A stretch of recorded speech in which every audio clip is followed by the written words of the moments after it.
Mengapa ibadah tak lagi menenangkan? Antara gerakan dan getaran jiwa, pernahkah kamu merasa sudah salat 5 waktu, tapi hati tetap cemas? Sudah puasa, sedekah, bahkan ikut kajian, tapi hidup terasa hampa? Mungkin ibadah kita hanya menyentuh tubuh, belum menyentuh roh. Kita bergerak tapi tidak bertemu. Kita membaca tapi tidak mengerti. Kita bersujud tapi hati kita tetap berdiri. Malam ini mari kita gali lebih dalam mengapa ibadah tak lagi menenangkan dan bagaimana menghidupkannya kembali. Assalamualaikum warahmatullahi wabarakatuh. Kosong dalam ibadah. Di zaman ini kita menyaksikan ironi yang menyayat. Masjid penuh namun hati umat kosong. Kajian ramai tapi adab makin hilang. Ibadah seringkali menjadi checklist. Bukan perjumpaan. Kita solat karena kewajiban, bukan karena rindu. Kita membaca Al-Quran tapi sekadar menghafal huruf, bukan menyerap cahaya. Lalu kita bertanya, kenapa aku masih gelisah? Padahal aku sudah ibadah.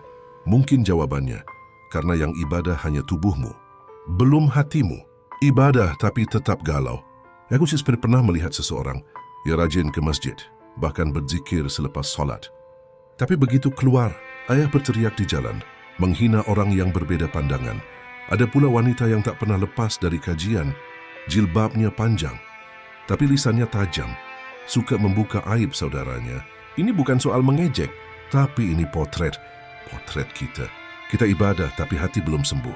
Kita sujud, tapi tetap mencintai dunia lebih dari Rabbnya. Karena kita hanya tahu syariatnya, belum menyelami ruhnya. Kutipan ulama and refleksi, Imam Al-Ghazali berkata, gerakan salat tanpa kehadiran hati adalah seperti tubuh tanpa ruh.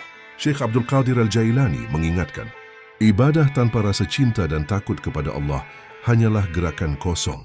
Ibnu Qayyim berkata, khusyuk bukan diamnya tubuh, tapi hadirnya hati di hadapan Allah. Ini artinya tidak cukup hanya tahu gerakan. Kita harus menyentuh kehadiran batin. Ibadah adalah perjalanan menuju Allah, bukan hanya gugur kewajiban. Ritual versus ruhaniyah. Mari kita bedakan dua sisi ibadah, ritual dan ruhaniyah. Ritual adalah bentuk lahir, berdiri, rukuk, sujud. Ruhaniyah adalah isi batin, cinta, khusyuk, harap. Banyak dari kita begitu fasih dalam gerakan, tapi lupa bertanya, apakah aku sedang berdiri di hadapan Allah? Seperti tubuh yang hidup tapi tanpa jiwa, begitu juga ibadah tanpa ruh akan kering, mati, dan membosankan. Maka jangan hanya belajar fiqih gerakan, belajarlah mencintainya lewat setiap rakaat yang kita lakukan. Mengapa ibadah tak mengubah hati? Ibadah seharusnya melunakkan hati, bukan hanya melenturkan sendi. Tapi kenapa banyak yang salat masih durhaka? Banyak yang berpuasa masih memfitnah karena ibadah hanya jadi kebiasaan, bukan kehadiran. Kita masih sibuk dengan layar saat berdoa. Kita masih memikirkan dunia saat takbir. Allah berfirman dalam QS Al-Ma'un, celakalah orang-orang yang salat, yang lalai dari salatnya, bukan yang meninggalkan salat, tapi yang salat tanpa sadar sedang bersama Allah. Cara menghidupkan dimensi batin ibadah. Lalu bagaimana caranya menghidupkan ruh ibadah? Pertama, hadirkan niat dengan sadar, aku sedang menghadap Rabbku. Kedua, jangan terburu-buru, rasakan setiap gerakan. Ketiga, pahami makna bacaan, rasakan bukan sekadar hafal. Keempat, berzikir bukan hanya dengan lisan tapi dengan hati. Dan terakhir, ambillah waktu sepi dan menangislah kepada Allah.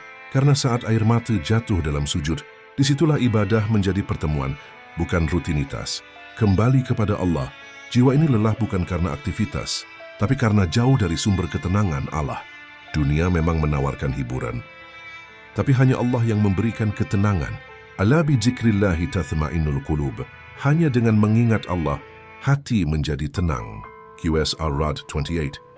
Maka kembalilah, bukan sekadar gerakan, tapi dalam rasa, dalam cinta, dalam harap yang dalam kepadanya. Penutupan doa. Ya Allah, jika selama ini kami hanya bergerak, tapi tidak bertemu, maka temukanlah kami kembali denganmu. Bangunkan rasa dalam hati kami. Hidupkan cinta dalam ibadah kami. Jadikan setiap sujud kami sebagai pertemuan yang kami rindukan. Doa, Allahumma rzuqna ladzatal qurbi mink, wa halawata ibadatik, wa sidqi tawakkuli alaik. Lakin Allahumma urzuqna ladzatal qurbi minka, wa halawata ibadatika, wa sidqa tawakkuli alaik. Artinya, ya Allah, anugerahkan kepada kami nikmatnya dekat denganmu, manisnya beribadah kepadamu, dan jujurnya bertawakal kepadamu. Jika video ini menyentuh hatimu, jangan simpan sendiri. Bagikan agar lebih banyak hati kembali mengenal rasa dalam ibadah. Jangan lupa like dan subscribe Hikmah Quran Daily. Assalamualaikum warahmatullahi wabarakatuh.